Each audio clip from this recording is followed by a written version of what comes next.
Mi Dios, te bendecimos por la bendición que tú nos das, Señor, de poder estar aquí en tu casa, estudiar tu palabra, Señor, poder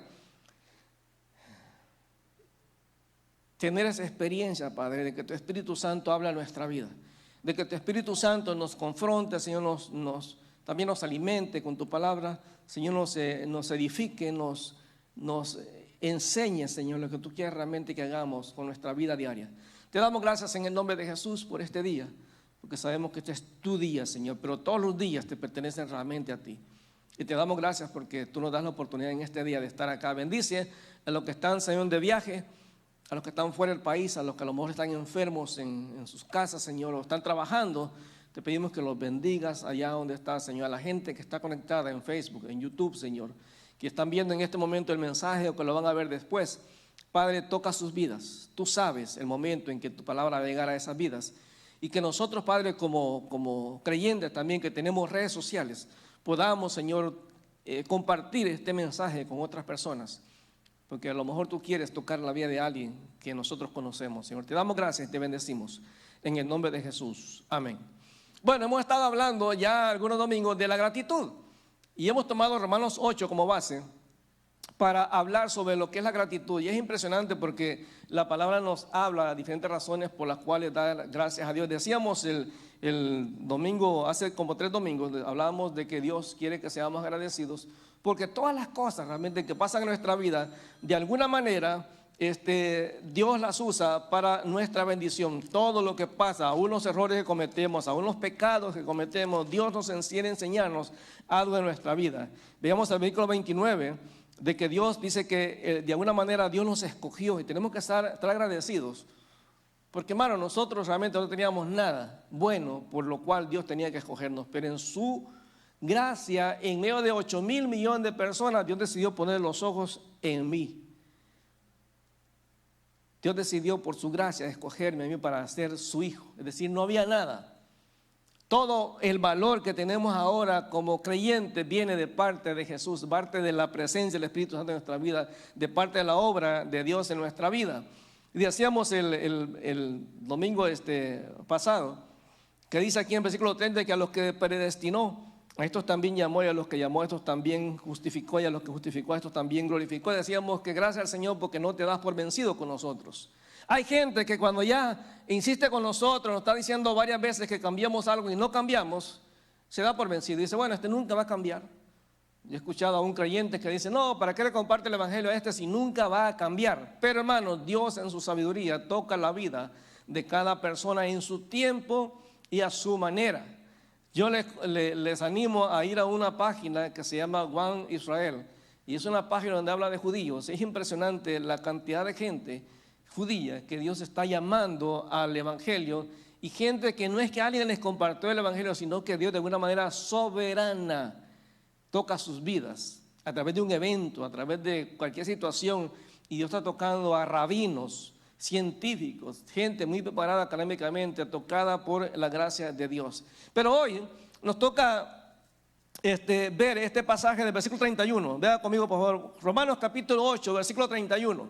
Y en este pasaje impresionante, la razón por la cual tenemos que darle gracias a Dios. Romanos 8, versículo 31. ¿Por qué debemos de darle gracias a Dios? Esta sería prácticamente la tercera o cuarta razón por la cual darle gracias a Dios. Dice entonces, dice el apóstol Pablo, ¿qué diremos a esto? Si Dios está por nosotros, ¿quién estará contra nosotros? Tremendo. Pablo está diciendo, mira, en realidad hay una expresión que dice que Dios y nosotros somos mayoría.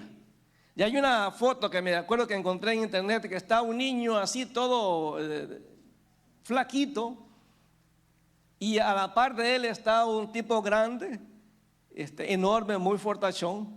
Y entonces vienen los otros muchachos a molestar a este niño, pero cuando ven al grandote que está ahí, simplemente se van porque no lo pueden atacar, porque aunque son dos, ese grande le da temor a los demás.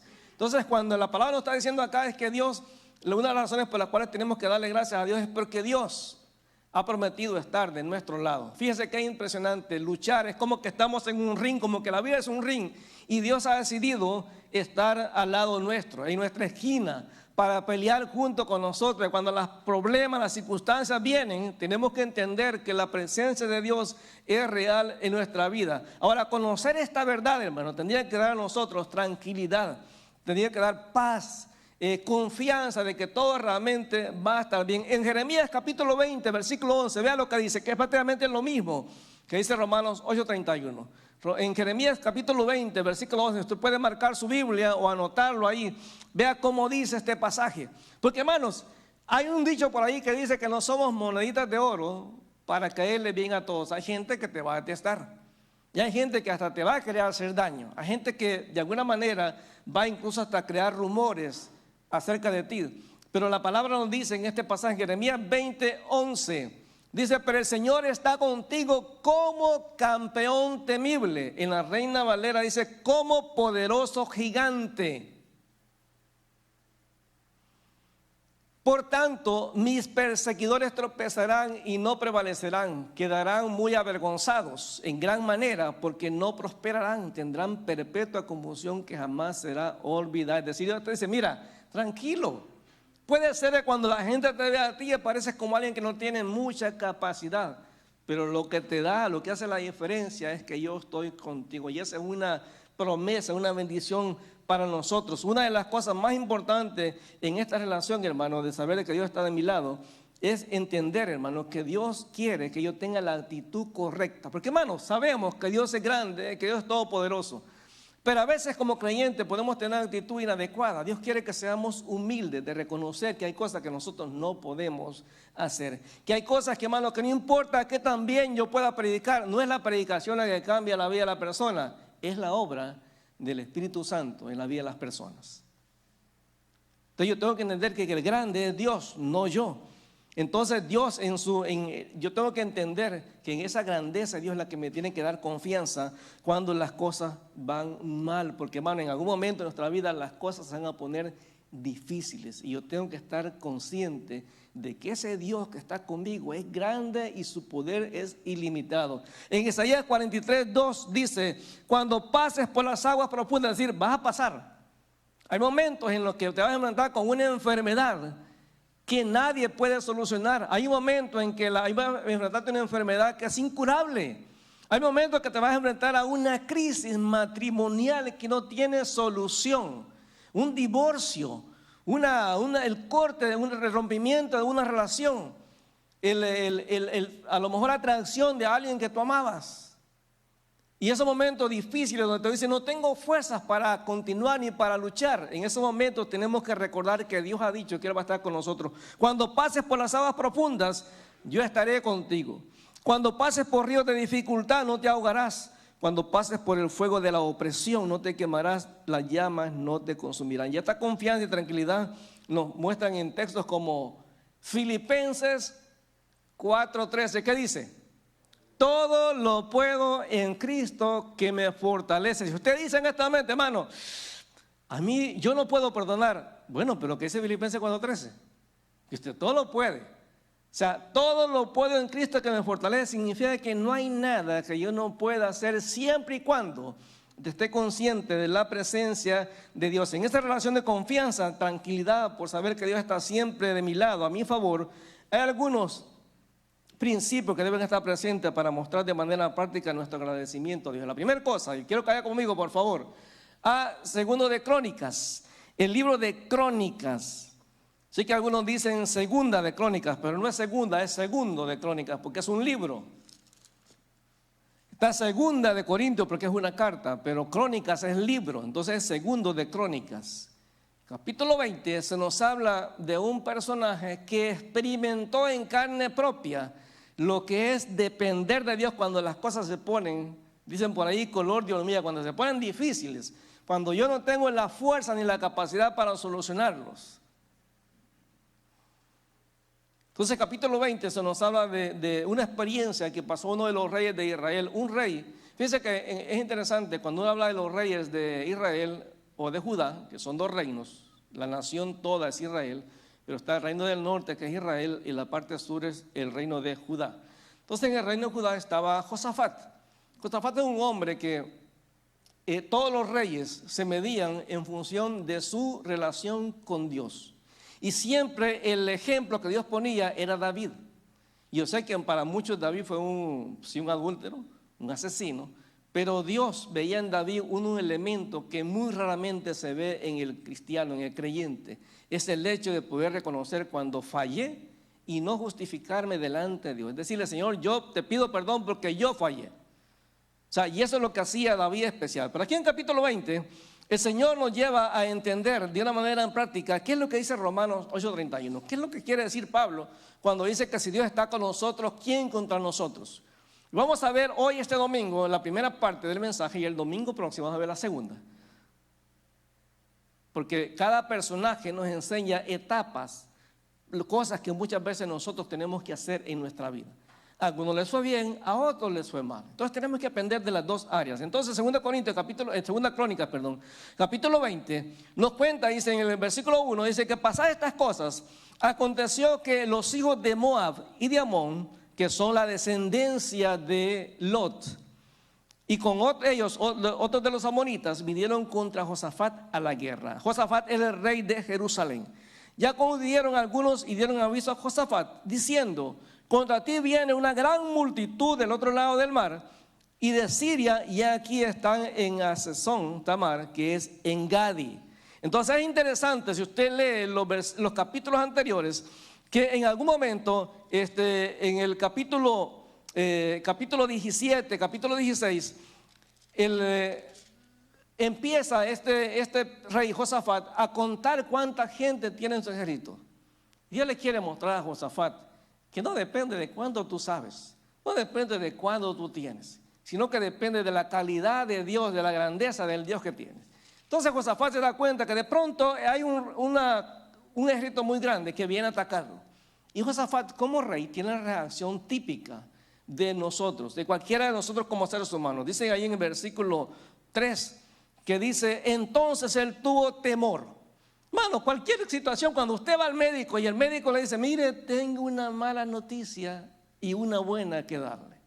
Y usted así empieza a temblar, porque casi siempre cuando le empiezan a hablar a uno de enfermedad como la diabetes, por ejemplo, y usted es fanático del pan dulce, y usted dice: Señor, ¿y ahora qué voy? ¿Cómo voy a poder vivir sin el pan dulce?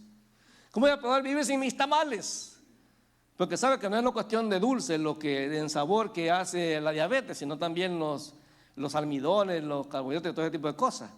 Entonces cuando te dan esas noticias, te da miedo, es normal. Y no es cuestión de que no tengas fe, no es cuestión de que no creas en Dios, es simplemente que cuando el doctor me dice algo que realmente está fuera de mi control, ¿qué puede hacer usted en ese momento para quitarse la diabetes? Hermano, ya tiene diabetes para toda su vida.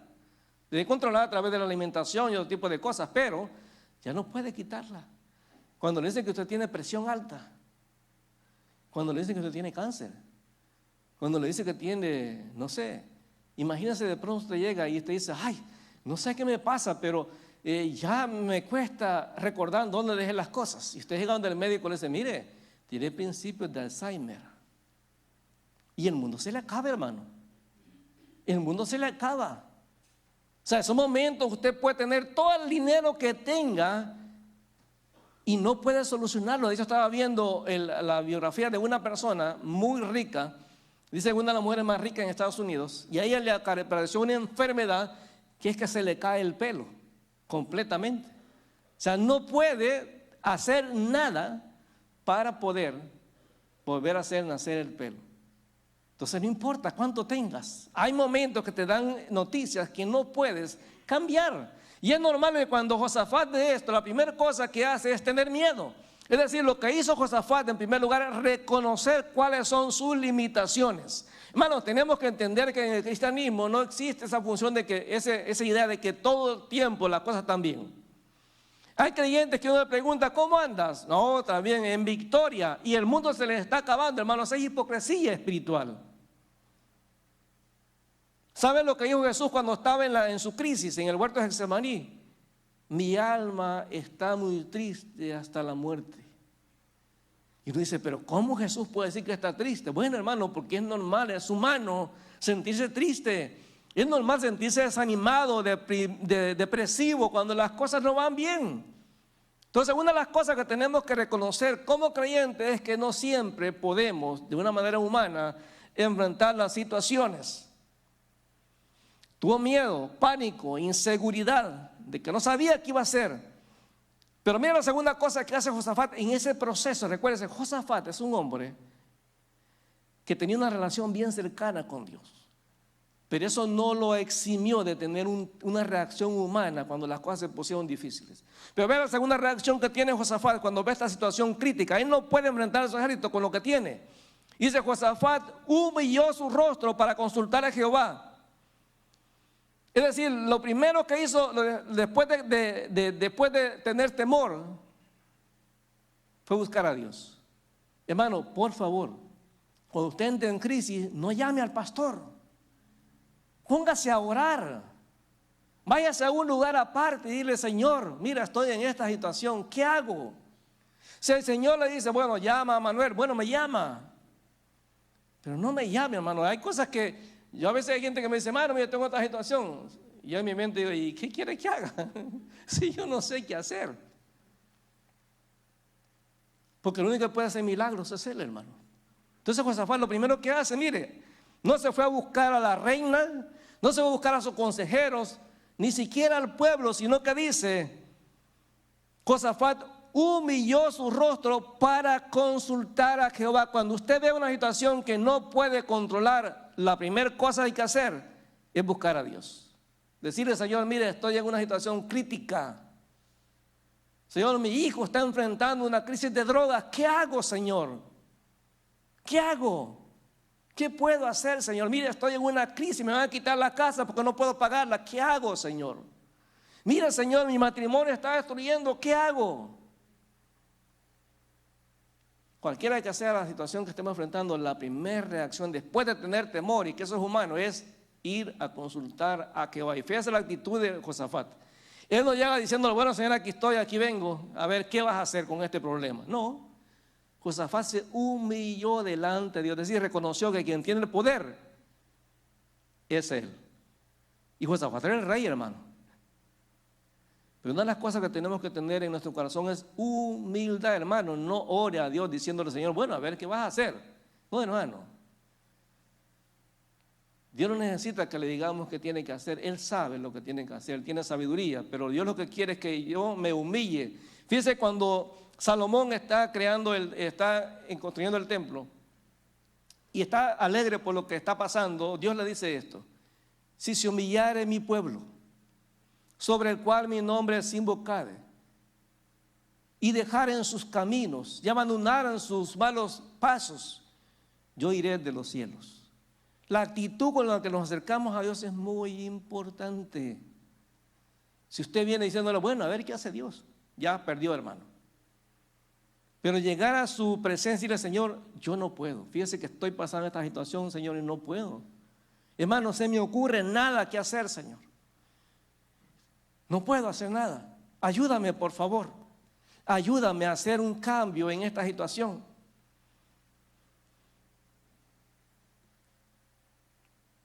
E hizo pregonar ayuno a todo Judá. Primero buscó a Dios en soledad y luego buscó la ayuda de otros hermanos. Cuando usted está en crisis, busque a otros hermanos también. Dígale, mi hermano, ayúdame a ayunar. Mire, estamos estudiando los días viernes el ayuno. Y el ayuno decimos que es una cuestión bien personal. Es algo, es dejar de hacer aquello que a mí me gusta para concentrarme en la presencia de Dios. Cuando Josafat ve eso, dice, vamos a ayunar. O sea, Josafat lo que le está diciendo al pueblo, miren, aquí el único que puede sacarnos del problema que estamos enfrentando es Dios. Nadie más. Y el ayuno tiene que ver con el reconocer mis limitaciones y el poder ir delante de la presencia de Dios para que sea Dios el que haga el milagro. Versículo 4. Se reunieron los de Judá para pedir socorro a Jehová. Y también todas las ciudades de Judá vinieron a pedir ayuda a Jehová, no al rey,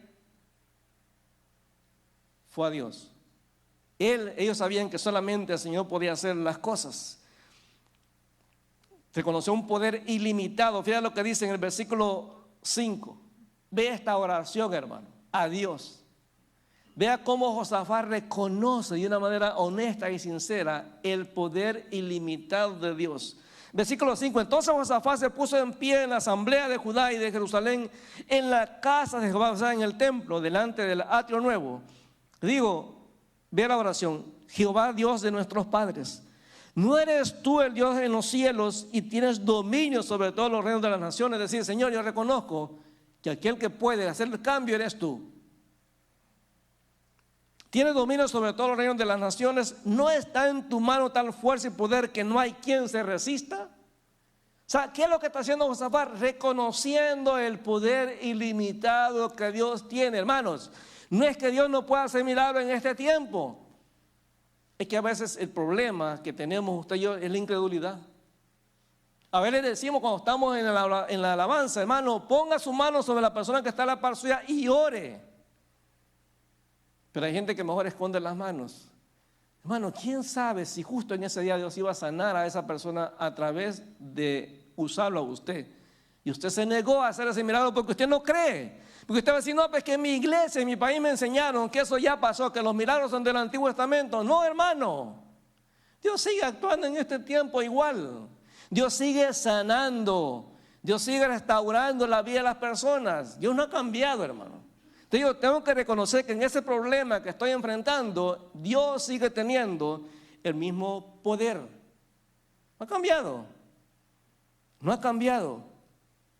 No está en tu mano tal fuerza y poder que no hay quien se resista. Dios nuestro, no echaste tú a los moradores de esta tierra delante de tu pueblo Israel y la diste a la descendencia de Abraham, tu amigo, para siempre. Y ellos han habitado en ella y te han edificado en ella santuario a tu nombre, diciendo, fíjese la promesa que recuerda. Esta es la promesa que Dios les dio a ellos cuando iniciaron el templo. Si mal viniere sobre nosotros, o espada de castigo, pestilencia o hambre, nos presentaremos delante de esta casa y delante de ti, porque tu nombre está en esta casa, y a causa de nuestras tribulaciones clamaremos a ti, y tú nos oirás y salvarás. En medio de la crisis, hermano, es importante tomar de mano de las promesas. Ahora, por favor, no diga, yo declaro que el Señor va a hacer esto. No, hermano, ¿usted quién es para declarar? Declare sus impuestos. Pero, hermano, usted no puede. Cuando usted declara, yo declaro que Dios va a hacer este milagro, hermano, usted le está dando una orden, está estableciendo algo que Dios no ha establecido. O sea, Dios puede sanar a quien Él quiera y puede hacer un milagro cuando Él quiera. Mire, cuando uno va a la Biblia se da cuenta que, por ejemplo, Pedro, dice la palabra que pasaba y la sombra de Pedro sanaba a la gente. Ahora explíqueme, ¿por qué Pedro no sanó a Pablo? El problema de los ojos. ¿Por qué? Si se encontraron en Gálatas, simplemente porque no era la voluntad de Dios. Ahora, ¿por qué Pablo?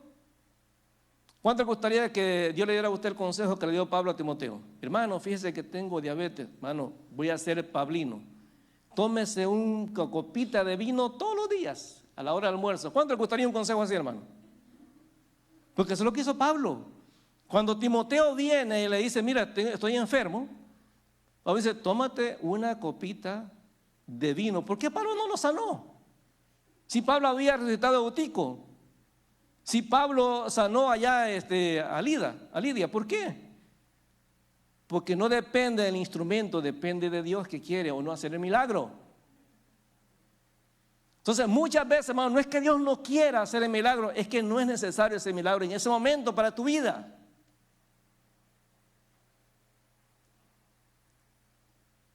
Pero las promesas de Dios siempre se cumplen, hermano, tarde o temprano. Simplemente que todo depende del tiempo de Dios. Versículo 10 al versículo 12. Le presenta a Josafat a Dios la necesidad específica. O sea, no le diga cuando está orando, Señor, por favor, bendíceme. Si es muy vago, dígale específico, Señor, fíjate que tengo que pagar la renta, son $1,100 exactamente, Señor, y no tengo para pagarla. Específico. Señor, mira, tengo diabetes, Señor. Te pido que tú me sanes. Ahora, por favor, hermano, está bien que usted ore por la diabetes, pero deje de comer pan dulce también.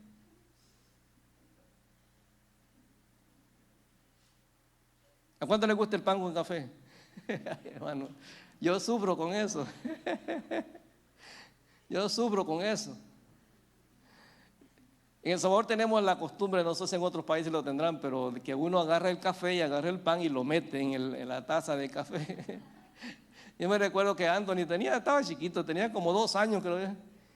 Y empezaba a hablar, porque él empezó a hablar muy rápido y le decía a su mamá, mamá, un cafecito, le decía. Y agarraba su pan y mire, la sangre latina metía su pan. Entonces, hermano, Dios es bueno con nosotros. Pero también tenemos que entender que hay cosas que yo tengo que ser responsable. Entonces, aquí las promesas que habla Josafat, el versículo 10, dice, ahora pues, he aquí los hijos de Amón y de Moab, y los del monte de Seir, que a los edomitas, a cuya tierra no quisiste que pasase Israel cuando venían de la tierra de Egipto, sino que se apartase de ellos y no los destruyese. He aquí que ellos nos dan el pago viniendo a arrojaron de la heredad que tú nos diste en posesión. Oh Dios nuestro, no lo juzgarás tú. O sea, el juicio se lo deja a Dios. Porque en nosotros no hay fuerza contra tan grande multitud que viene contra nosotros. No sabemos qué hacer. Y al ti volvemos nuestros ojos. O sea, él dice, yo no puedo. Ahora recuérdese, este era un rey que tenía un ejército. Pero reconoce hasta dónde puede. Reconoce sus limitaciones. Ahora la Biblia dice, y ojo, que vendrán, ¿se acuerda el canto para David? Saúl mató a sus miles y David a sus 10,000. No, en el nombre de Jesús. No, hermano, a veces Dios lo que quiere es simplemente que me ceda y le dé el espacio a Dios. Yo tengo que reconocer, ser honesto y decir, Señor, yo no puedo. Padre, me cuesta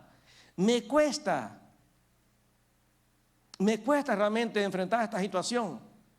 Me cuesta, Señor, quedarme callado. Cuando estamos discutiendo con mi esposo, me cuesta quedarme callado. Cierra mi boca. Ciérrala. Y posiblemente lo que Dios use para callarle su boca sea un vaso de agua. Yo lo he dicho antes, cuando usted está discutiendo con alguien, hace un vaso de agua, de plástico, y cuando la otra persona está hablando, tome agua, porque eso no le permite hablar. Cuando la otra termina de hablar, usted dé el vaso y que la otra persona tome y usted empieza a hablar, porque así es como hay comunicación. Pero cuando hay una discusión, los dos gritan y nadie se entiende. Dígale, Señor, cierra mi boca. El problema es que cuando usted y yo oramos, le decimos, Señor, cierra la boca del otro. No, cierra mi boca, porque yo estoy pidiendo por mí. Señor, cierra mi boca. Ayúdame a entender que a lo mejor yo estoy haciendo las cosas mal. O sea, tengo que reconocer que yo no puedo, Dios sí puede. Fíjese lo que dice Josafat, Señor, nosotros no podemos. Ahora, ¿usted cree que Josafat como rey no sabía que lo normal era ir a la guerra contra este ejército? Claro que sí, él sabía, pero él sabía que no podía hacer la contra a este ejército a menos que Dios hiciera el milagro. Y dice el versículo 13, y todo Judá estaba en pie delante de Jehová con sus niños y sus mujeres y sus hijos. Involucró a todas las familias. Cuando estoy hablando por un milagro y el niño se acerca, no diga, muchacho, vete para allá. No, agárrenlo, mejor vente, vamos a orar. Mira, hermano, una de las lecciones que por lo menos mi esposa me ha contado, que pasa allá abajo, pregúntale a sus niños lo que está pasando en las clases. Hay niños allá orando por milagros. Impresionante, cuando un milagro pasa, ellos le dan la gloria a Dios. Hemos visto niños orando por un hermanito. Y ellos creen firmemente que fue Dios que hizo el milagro cuando la mamá le dice, mira, va a ir un hermanito. A veces cuando usted como papá y mamá pelean, el niño ora y abajo pide oración, dice, mire, oren por mi papá y mamá porque se pelean mucho. Él lo ve así, hermano, para él es normal pedir por ese tipo de cosas. Entonces yo tengo que pedirle a Dios, entender que Dios puede hacer ese tipo de milagros. Josafat dejó a un lado su orgullo, su poder como rey y clamó al Rey de Reyes que todo lo puede. Ahora, versículo 13, hermano. Y este es bien importante porque, mire, hermano, Dios nos va a hablar a través de cualquier cosa. Por eso, cuando estamos en alabanza, hermano, abra su mente, su corazón y deje que Dios le hable. Porque la Biblia dice que Dios habita en la alabanza de su pueblo. Dios profetiza, da un mensaje a través de la alabanza. Eso es bíblico. Dice la palabra en el versículo 13. Y todo Judá estaba de pie delante de Jehová con sus niños y sus mujeres y sus hijos. Y estaba ahí Jaasiel, hijo de Zacarías, hijo de Benadías, hijo de Jehiel, hijo de Matanías, levita de los hijos de Asaf. Si usted ha leído, uno de los salmistas, uno de los escritores de los salmos es Asaf. Era el músico principal de David. Y dice la Biblia que cuando Asaf tocaba el arpa, dice que Dios hablaba proféticamente al pueblo. Entonces este hombre se para, no es un profeta, es un músico, y está ahí en medio del pueblo. Y dice en estos versículos, dice, sobre el cual vino el Espíritu de Jehová en medio de la reunión. O sea, él ni se lo esperaba. Posiblemente Dios nos hablaba a través de la predicación. Puede ser que alguien en medio después del culto o antes del culto se te acerque y te dé la mano y te dice, oye, está orando por ti. ¿Sabes qué? Dios dice, tranquilo. Eso es Dios hablando, hermano. Y dijo, oíd Jehová todo y vosotros moradores de Jerusalén y tú, rey Josafat. Jehová os dice así, no teman ni se amedranten delante de esta multitud tan grande, porque no es vuestra guerra, sino de Dios.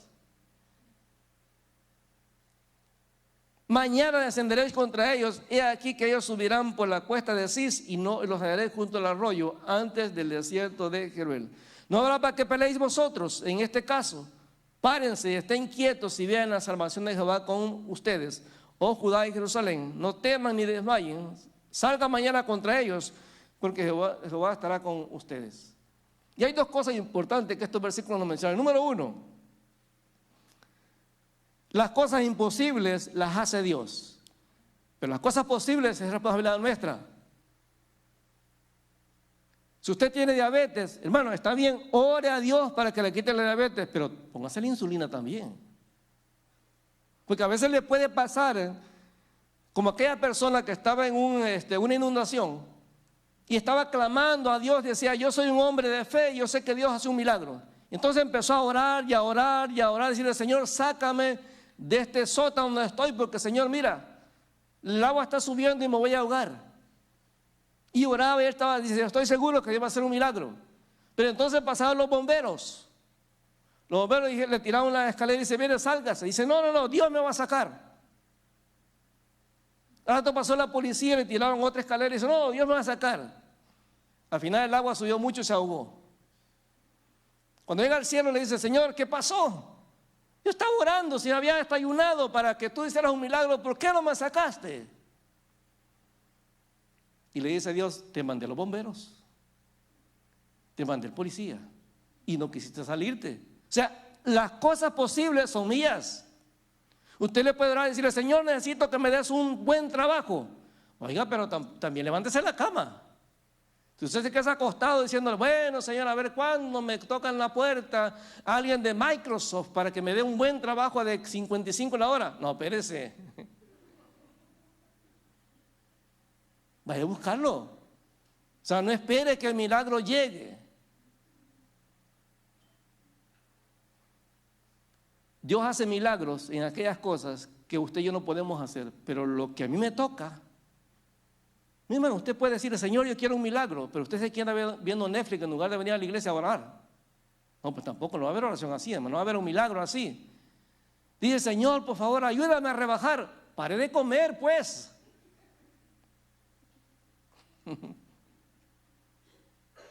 Pare de comer. Si usted quiere que Dios le haga un milagro, pero usted no para. No, pues también hay que, no es que está ayudándole a Dios, hermano, simplemente que es algo realista. Señor, cuídame la salud. No, hermano, hay que ser responsable con nuestro cuerpo. El cuerpo nuestro es templo del Espíritu Santo. La Biblia nunca dice que usted tenga que hacer una catedral, es un templo. Tenemos que cuidar nuestra salud, porque son formas en las cuales agradamos a nuestro Dios.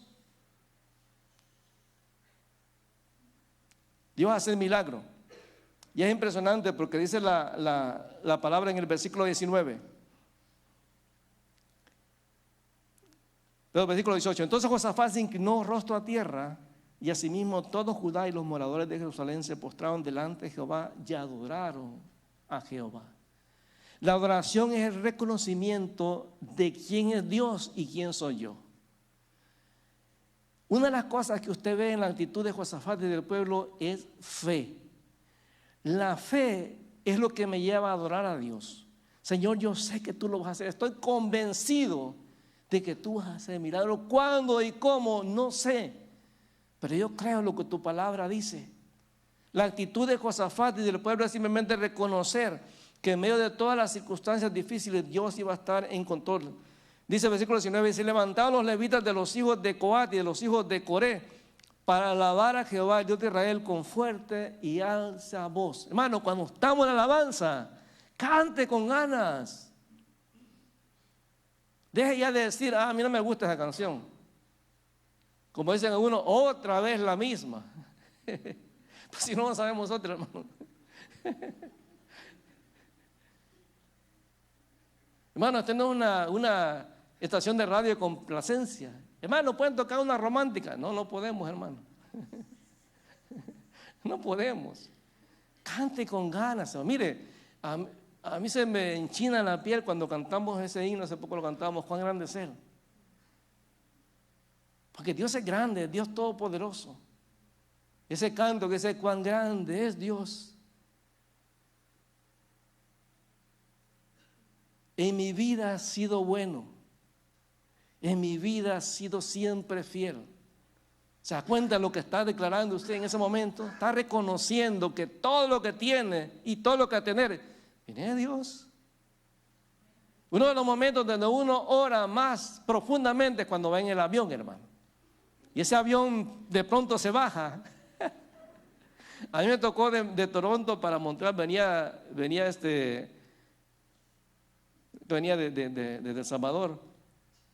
Y nos tocó un avión pequeño, y era invierno, hermano. Yo creo que nunca había orado tan fuerte. Cuando ese avión chiquito se hundió bastante, hermano, no sentía hasta aquí. Y el problema es que ahí arriba, ¿cómo usted le avisa a la gente que ya se va a morir? Lo único que le quiere es grabar. Y después si encuentran el celular, pues bueno, ahí le van a dar el mensaje a la esposa o al esposo. En esos momentos uno ora porque uno sabe que uno no puede hacer nada. No hay escapatoria de ese tipo de situaciones. Ahora, versículo 25, vea lo que dice. Después de que adoraron a Dios, después de que pasa todo el arreglo, versículo 20, antes de llegar al 25, dice, cuando se levantaron por la mañana, salieron al desierto de Tecoa, y ellos salían, desde Josafat, estando en pie, dijo, oídme Judá y moradores de Jerusalén, creed en Jehová vuestro Dios, estaréis seguros, creed a sus profetas y seréis prosperados. Bueno, la palabra de Dios no es para conocerla, es para creerla y practicarla. O sea, si usted simplemente me dice, yo conozco mucha Biblia, sí, hermano, está bien, qué bueno conoce Biblia, pero si esa Biblia no afecta a mi vida, estoy perdiendo el tiempo. Y fíjense que el pueblo empieza, a pesar de que saben que Dios va a hacer el milagro, ellos hacen su parte, porque salen con todo el escrito a enfrentar al otro escrito. Dice, y habiendo consejo con el pueblo, versículo 21, y puso a algunos que cantasen alabanzas a Jehová, vestidos de ornamentos sagrados, mientras toda la gente salía armada, y que dijesen, glorificad a Jehová, porque su misericordia es para siempre. Y cuando comenzaron a entonar cantos de alabanza, en el momento del cántico, hermano, Dios empezó a hacer el milagro.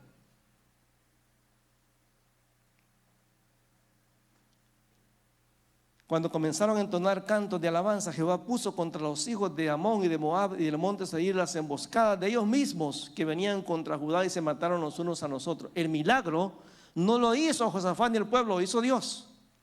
Pero ellos salieron a la batalla porque esa era la orden de Dios. Señor, yo tengo este problema, voy a hacer la parte que a mí me corresponde. Tengo deuda, voy a empezar a disminuir mis gastos. Yo sé que la Biblia dice que todo, la plata y el oro es de Dios y que no va a bendecir conforme a sus riquezas en gloria. Sí, hermano, pero Dios no quiere despilfarradores. Si usted no es fiel con $20,000, jamás va a ser fiel con 40,000. O sea, yo tengo que ser responsable con mis finanzas.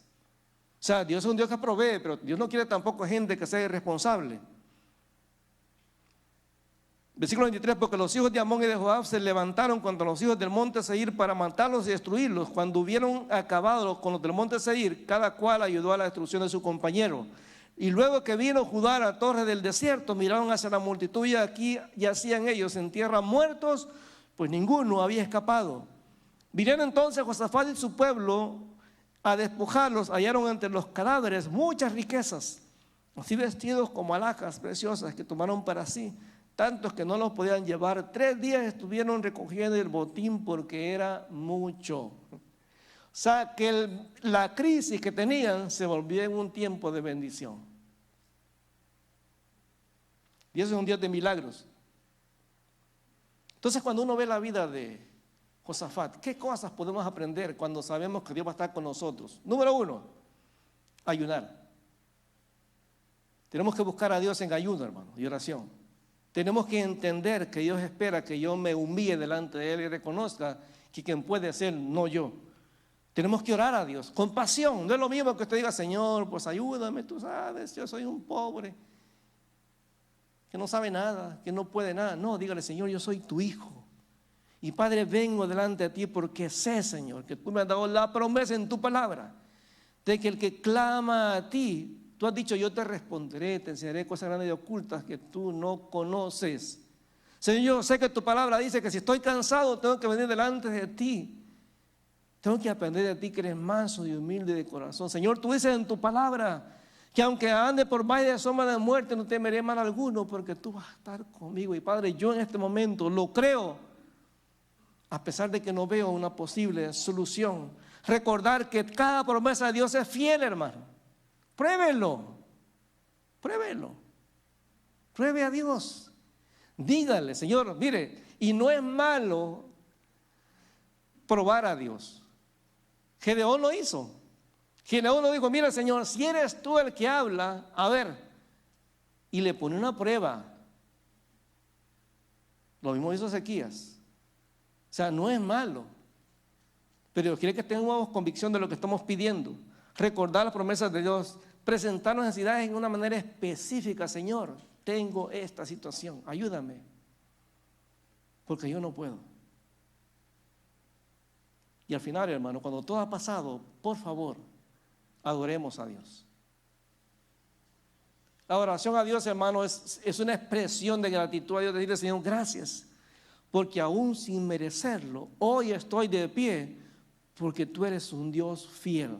Mire, hermano, imagínese, usted es chiquito, es una ínfima partícula en el mundo de 8,000 millones de personas. Y Dios ha decidido, yo voy a estar contigo, a pesar de ser tan chiquito, yo he decidido estar contigo. Imagínense, hermano, que la Biblia, póngase a pensar en su mente lo grande que es Dios. Dice la Biblia que los cielos no pueden contener la gloria de Dios. Imagínense. O sea, ni el universo, pues, puede contener. Imagínese tan grande Dios. Ahora, imagínese qué es usted, qué soy yo en el universo. Ni siquiera un grano de arena. Y a pesar de eso, Dios me conoce por nombre.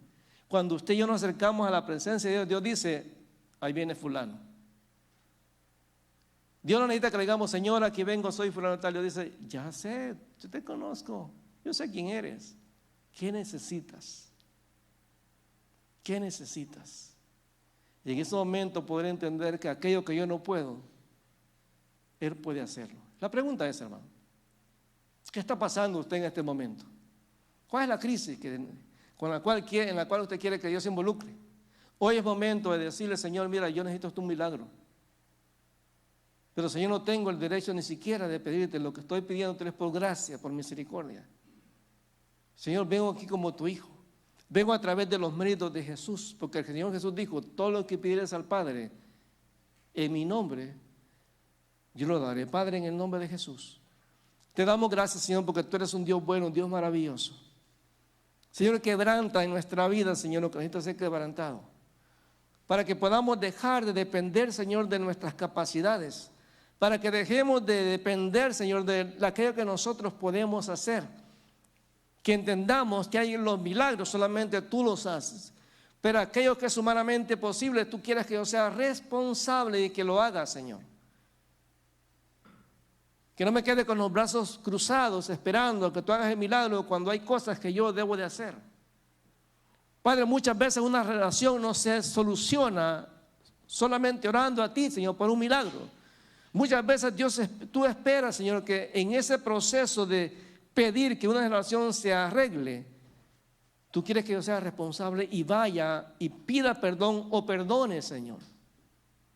Que sea una situación crítica económica, Señor, aunque yo ore a ti por un milagro económico, también tú quieres que sea responsable de un buen administrador de las finanzas que tú ya me estás dando.